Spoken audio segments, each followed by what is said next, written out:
The production of this program is made possible thanks to the support of the following and viewers like you.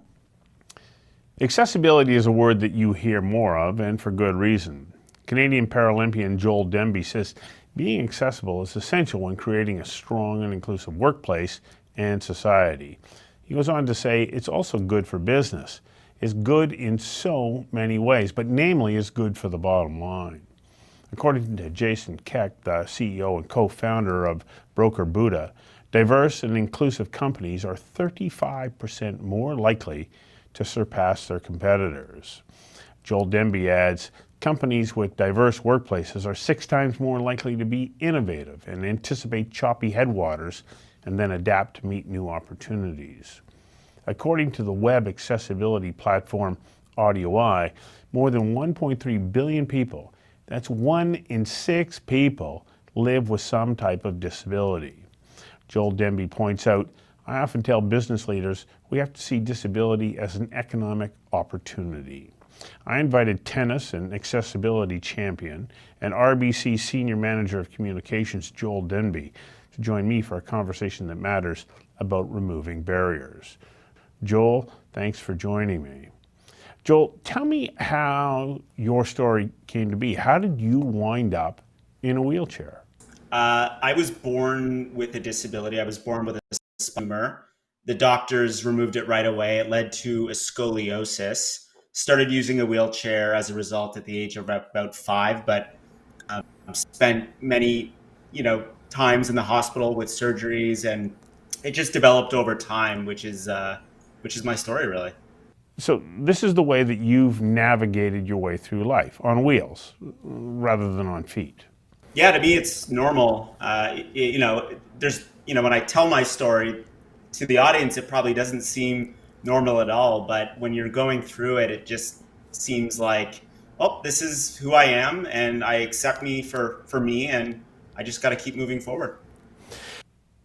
Over the course of your lifetime, though, I'm sure that you have run into barriers, physical barriers, that make it difficult for you to navigate your way around. Are we getting any better as a society just on the physical barrier side of things, of being able to make it easier for somebody who has a mobility challenge to get from A to B? Yeah, I think physical barriers are actually the one that I've seen the most progress over the last number of decades. And I mean, even look at Vancouver, most of the transportation in the city probably wasn't accessible to the degree it is today, 40 years ago. But I've been to Vancouver twice this year, obviously not for this event, and getting from the airport, taking the SkyTrain right to downtown, using my wheelchair, I couldn't ask for anything more as someone who uses a wheelchair. And I think a lot of the built environment around us, any new buildings that go up now have to be pretty much wheelchair accessible thanks to, accessible certification. There's obviously the Rick Hansen certification that's taken place in airports and hospitals and many of the other built environment around us. So I've seen a huge change. And I think getting the next element of that is the outdoor space. And I think we look at buildings as being sort of the catalyst for that. But I still think there's more to do, especially here in Canada. What about all 4 corners of an intersection having sidewalk notches, for wheelchairs? I understand that's a really big deal. It is. And I think when I traveled as a Paralympian, and maybe we'll get into that, in a bit, I started realizing how lucky we truly are in Canada and I guess, more specifically in North America. But you go to certain countries where there aren't any slopes curved. There's no way to get around without asking for help at every intersection. And I think, Canada and obviously Vancouver, it's really easy. And it seems like, why shouldn't it be this easy everywhere? But it's not. And I think we have to remind ourselves there's been a lot of progress in our country, but there still needs to be a lot more progress in other countries around the world. So in my introduction, I referred to you as a Paralympian. Tell me about which sport and where you've been and, well, how you've done.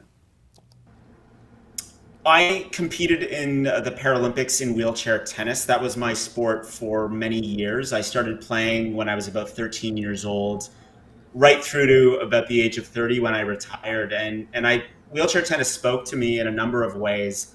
When I grew up, my parents introduced me to a number of wheelchair sports, racing, even para ice hockey and wheelchair basketball.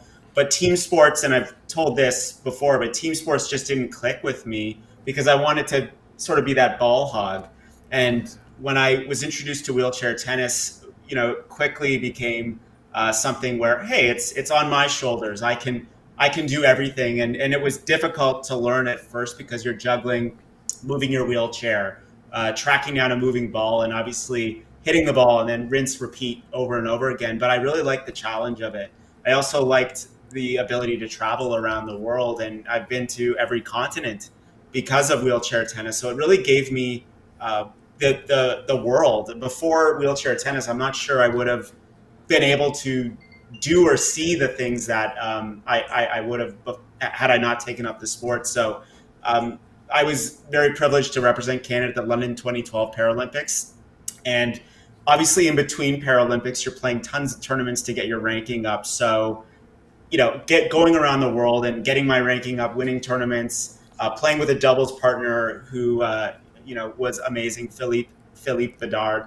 He and I won the bronze medal for Canada at the 2015 Pan Am Games, and I retired shortly after. Got to get you to hang on for a second while we take a quick commercial break. We'll be right back. The production of this program is made possible thanks to the support of the following and viewers like you. When you take a look at your tennis career, when you first started playing tennis, did you have some accessibility challenges that were in the way? But because of persistent effort by people who believed that this was the right thing to be doing, did the landscape or accessibility improve over time? When I first started playing wheelchair tennis, I needed help from my mom and dad. I'm not playing in just an everyday wheelchair. I'm playing in a sport wheelchair. So getting that equipment in and out of the car, my racket bag, all that stuff, I had to keep asking for help. But then other wheelchair athletes would challenge me and they would say, Joel, you don't need help. You can do it yourself. And there became this sort of judgment that I'm like, oh, I guess I can do this myself. And maybe it would take me a little bit longer to do those things, but I eventually did them on my own. And I think the big thing I always faced was travel. I had to travel with 2 wheelchairs, luggage, and a tennis bag. And I did it, I went to 18, 19 tournaments in 2011, and I did the same in 2012 during my peak years playing. And, it's a big issue right now, even today in Canada, where, airlines don't know how to handle disability. It's a real sad situation. I've had friends who have had their wheelchairs damaged. I had a bit of a tactic in that I would wheel my chair all the way right to the gate, the tennis chair, not this one, which I would obviously take. But I figured the least amount of steps between the chair and the plane was probably better. And I only had a few incidences, but I remember a friend of mine traveling and landing and the wheelchair being completely damaged, like the day before you have a big tennis match. And it's still in the news today. And I think airlines, unfortunately, with cost-cutting measures, disability paid the brunt of that. It's really sad situation, but I felt was the most challenging, was traveling in a wheelchair. You pointed out something that's quite interesting. You said at first, Mom and Dad, I need your help. And then other people said, well, now, Joel, you can do it on your own. So you challenged yourself to do it. And then you go to the airlines not getting what you want or needed. So you went and came up with a strategy that worked for you. How much of a problem solver do you have to be when you have mobility challenges, when you want to navigate your way through these extra obstacles that somebody who is not in a wheelchair doesn't have to confront? It's always in the back of your mind when you've been in a wheelchair as long as I have, and obviously many of my friends have. the ability to problem solve on the fly, even just going to work when, there's an elevator outage, you're calculating, okay, can I go up that escalator? Is it going to be safe? Am I going to get in trouble? Probably, but I'm going to do it anyway because it's the only option on the floor. Do I have to go back on the subway to get to another train? These are things that we all deal with physical disabilities. But I think the one piece of advice that I often share to, whether you're a young person with a disability or you've come into a disability later in life, is that you really have to use your voice. You have to be assertive. Sometimes that might seem like you're grumpy. No, you have to take control of the situation or others will take that control away from you. And I think that's, a really unfortunate thing when that happens. So when it comes to workplace accessibility, at what point in your life did you enter the workforce?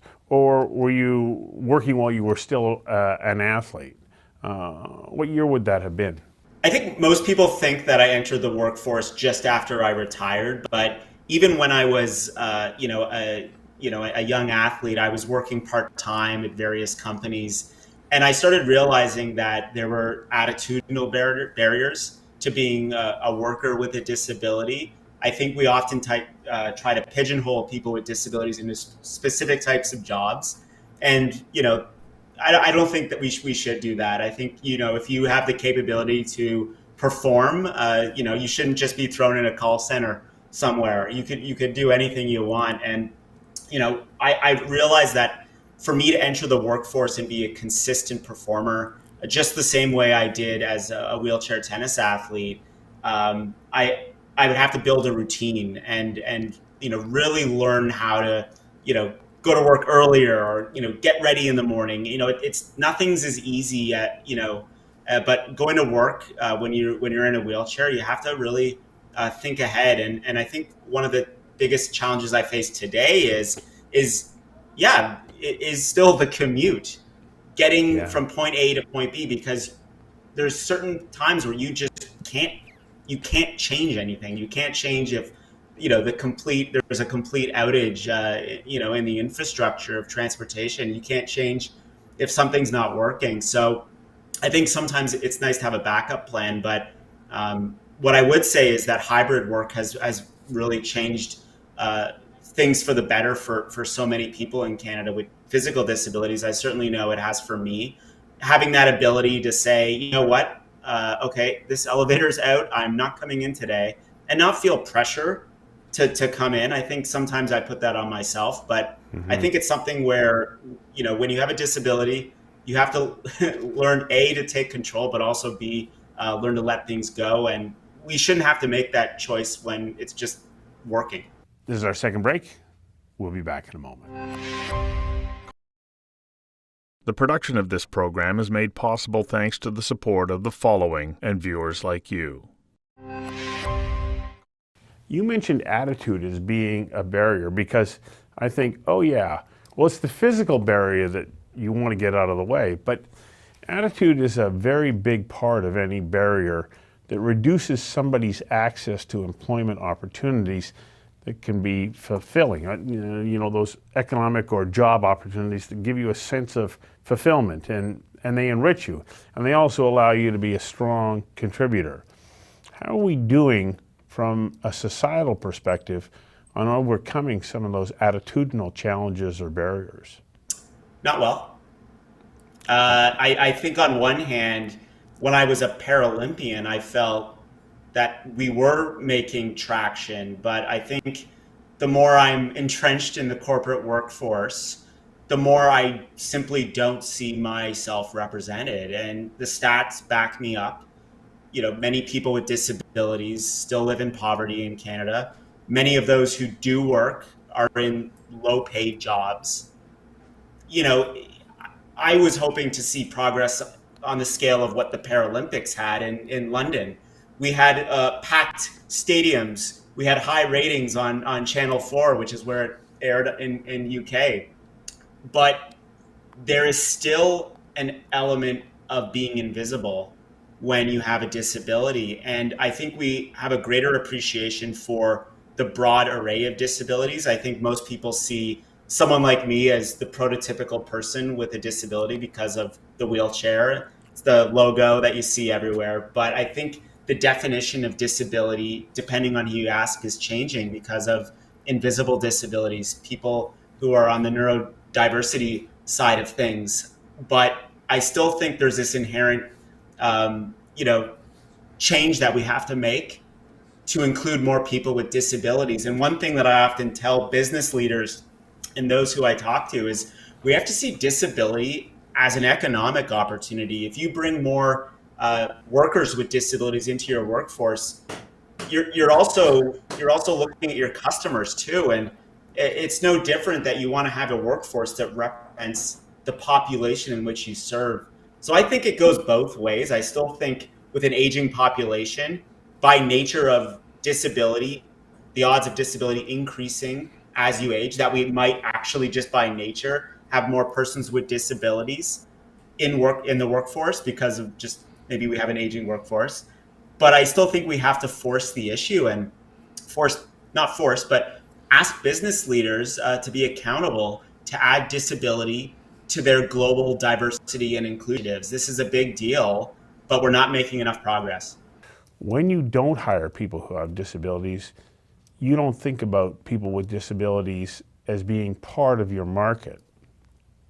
But when you take a look at that untapped market, and if you start thinking about what you're doing, you're actually providing services to a market that needs to be fulfilled, but you're also enriching your company.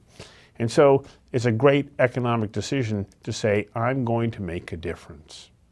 If you're a company that uses the word innovation in your vernacular, if you talk about the future of work, if you talk disability in reality is the first thing you should look at. I mean, most of the products and digital services we all use today were already being used by people with disabilities, food delivery services, grocery delivery, on-demand taxi services. I could go on. I mean, automation, Siri.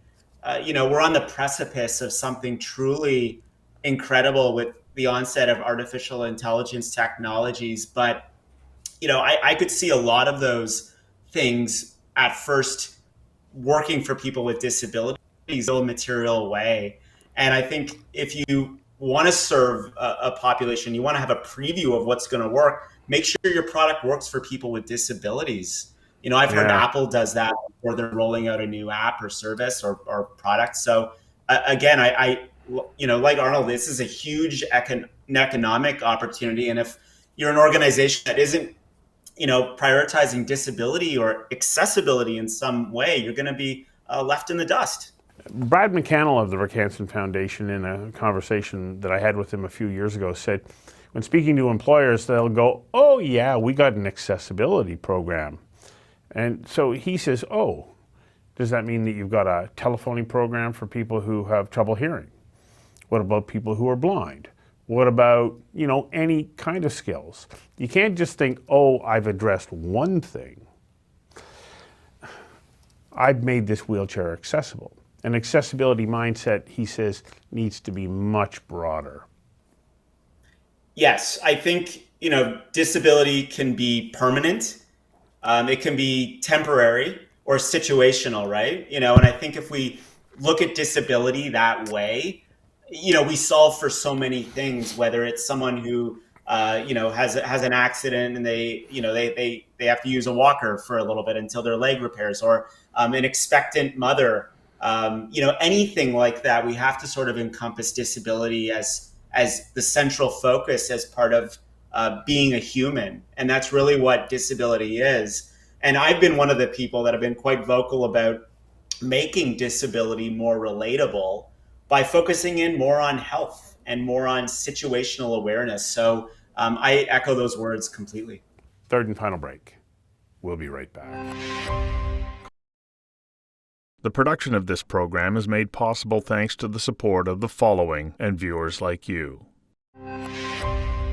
Okay, I'm trying to think my way through this next question, because 2 weeks ago I was on a heavy construction site where the world is made up of jagged fractals. There are no straight lines. And I started thinking, okay, you can't have a mobility challenge and do this work. But that doesn't mean you shouldn't be denied access to being part of the team. Absolutely. And I think you just said something that resonates with me, which is team. I think when you're a person with a disability and you're hired in an organization, it's not just enough to, get hired and get get in the door. You have to really be part of that team. And I think in my situation at RBC, I do feel that. I feel like I am included, that I am considered. I feel like my voice is heard. I feel like I can be a full-fledged participant within the organization. But we know that there are jobs, depending on the situation, where we might think a disability might not serve, a purpose, or that we might not see the fit there. But I think, like I said before, disability can mean a lot of things. It can also be invisible. So we need to also consider the fact that we might already have people with disabilities within our organizations that have simply chosen not to disclose their disability. So, on that construction site, you might have even had someone with a disability who's just not mentioning it to anyone. So I think those are some things that we have to consider as well. I want to go back to something that you talked about a little bit earlier, about innovation. As you said that, I was thinking about an interview that I did with a guy who was up in Quesnel, I don't know, about 15 years ago. He was a heavy-duty mechanic who got injured on the job. He wound up in a wheelchair. And he went, well, I don't want to give up being a heavy-duty mechanic because I really like the work. And, well, you think, well, how are you supposed to do that job if you're in a wheelchair? So he demonstrated that innovation is the answer to most challenges. He modified his wheelchair with all kinds of levers so that he could do things that would get him standing up or leaning over the hood, or he could stretch back down and roll under the vehicle. I mean, it was remarkable. The level of innovation was extraordinary. And so when you see that kind of innovation, you go, well, why would I want to deprive my organization of a mind like that? Oh, absolutely. And I think actually we do see organizations that now have digital accessibility teams that, are implementing certain practices and engineering principles that make things more open and inclusive. So absolutely, I think that's needed. We do need that design mindset, especially right now. I would love to see more designers, engineers that have disabilities that do think the way you just mentioned. The responsibility of all of us is to realize our potential. And a failure to do so is, yes, a loss to that individual, but more importantly, well, maybe not more importantly, but additionally, it's a loss to all of society. So when you succeed, when that person succeeds, when people all succeed, well, then society wins. All of society wins. Thank you. That's great.